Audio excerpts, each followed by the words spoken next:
Sally there, ladies and gentlemen, my name is Jim and welcome to this Timo written Sounds German review of the new album from German-based Ally the Fiddle called Up. Her real name is Ally Storch, a pretty well-known violinist. In the past she did live shows with artists like ASP, Umbra et Imago, Schandmaul, Die Apokalyptischen Reiter, Letzte Instanz, Haggard, or even Subway to Sally. For the latter, she even became a full member of the lineup in 2016. Her solo efforts, however, are a bit lesser known, even though she released a debut in 2013, making up her sophomore album. This album caught my attention not because of the Alice in Wonderland-like cover or the promise of a 6-string violin-focused album. This album caught my attention because of Ally herself. I first saw her performing with Umbra et Imago live a couple of years ago, and back then I didn't even know who she was. I just saw this session musician with her long hair down to her knees, playing the violin like the devil himself,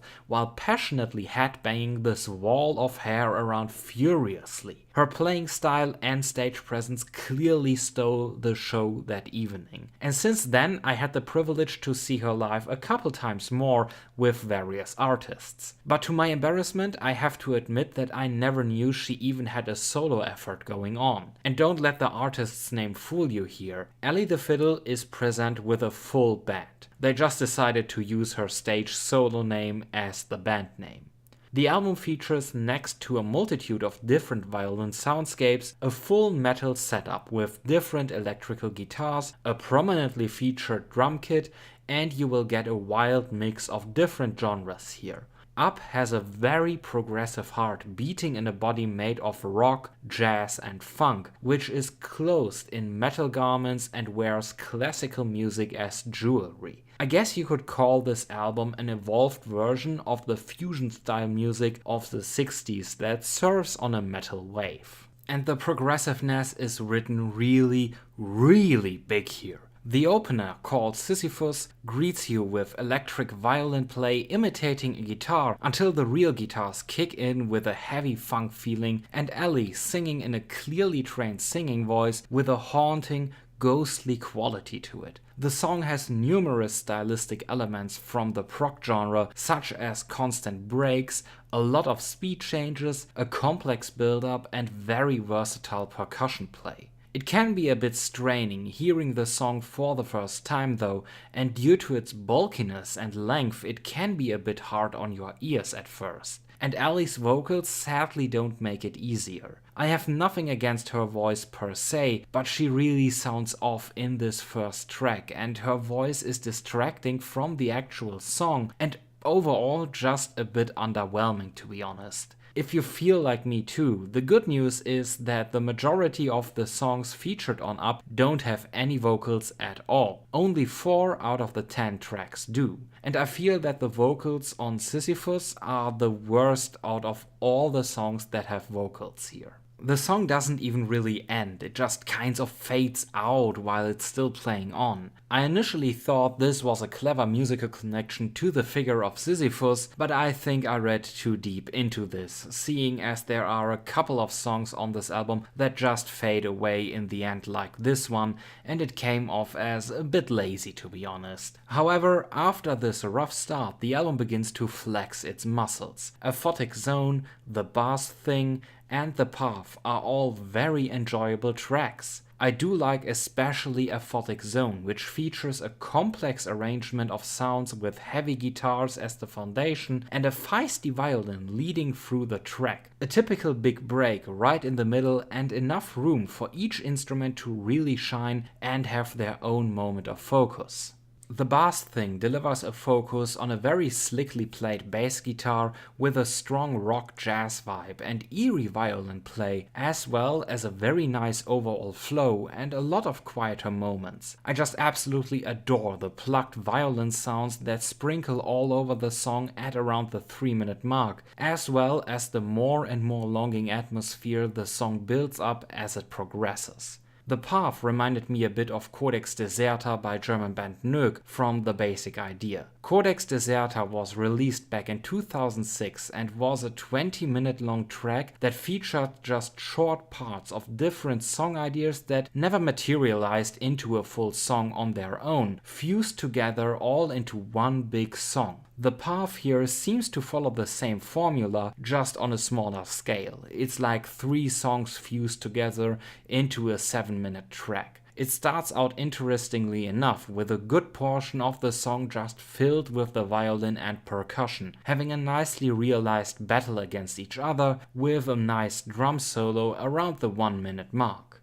I just love the handling of the percussion play on this album in general. It's not just here to give the songs some sort of rhythm. It gets a lot of moments where it really shines, where the percussion play is the focus, especially on the 4th song. However, not all is well and good. The fusing of the different song parts comes off as a bit forced, and the whole song just doesn't blend well together overall. I get the feeling that some progressive structures are really forced here too, being progressive just for the sake of being as progressive as possible, and it can sound quite unnatural at times. The album also features a frankly impressive list of guest musicians. You get Evanescence guitarist Jen Majura and violinist Jerry Goodman on Try to Stop Me. Letzte Instanz cellist Benny Cellini is featured on Tree, Marco Minnemann from the Aristocrats on The Path, and there are Alf Arthur and Buzz D from Knorkator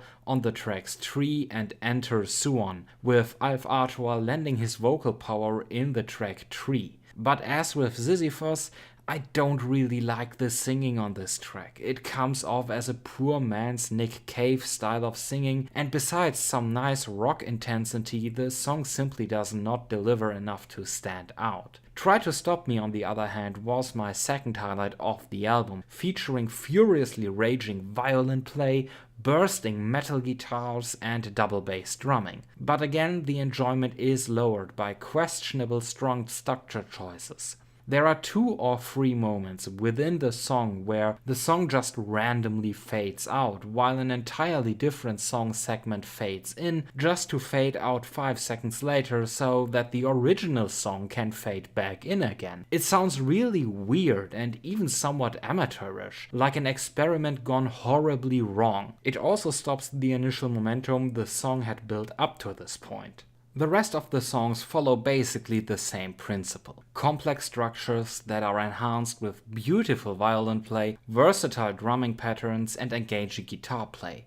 But there are constantly progressive elements that just seem to be out of place and ultimately drag the songs down a bit. For every cool and interesting part in a song, I can be sure that there is a part coming up that will annoy me with unnecessary progressive elements that do nothing but damage the track. And no, I don't mind progressive structures and elements in the songs in general, but some are too clustered together and feel simply forced into the songs. Also, the vocals from Ally in Living in a Bubble and Center Suon aren't that great again. Both times it's not as distracting as in the opening track, but still somewhat disappointing, and I have the feeling that all songs would be better off without any vocals at all, to be honest. Entering Stratosphere, on the other hand, sounds more like a movie score than an album song. It can be seen as a nice, calm and beautiful interlude without leaving much of an impression in regards to the rest of the tracks. The closing song, Surfing with the Alien, is of course a cover version of the song by the same name from the legendary Joe Satriani, originally recorded in 1987. It's a very faithful cover version with an interesting twist in it where the original lead guitar is switched with Ally's violin.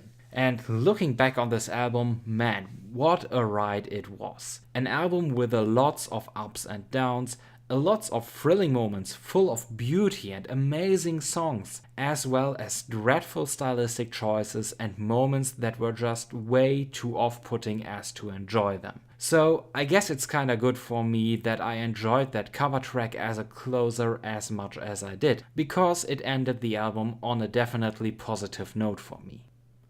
So as a conclusion, Listening to Up was like being hit by a flying steam train with all sorts of fantastic creatures on board, which are wielding pretzels and scream haikus in your ear. Some may say that this is a combination that is just too weird and too inhomogeneous, while others may say that this sounds creative, interesting, and unique.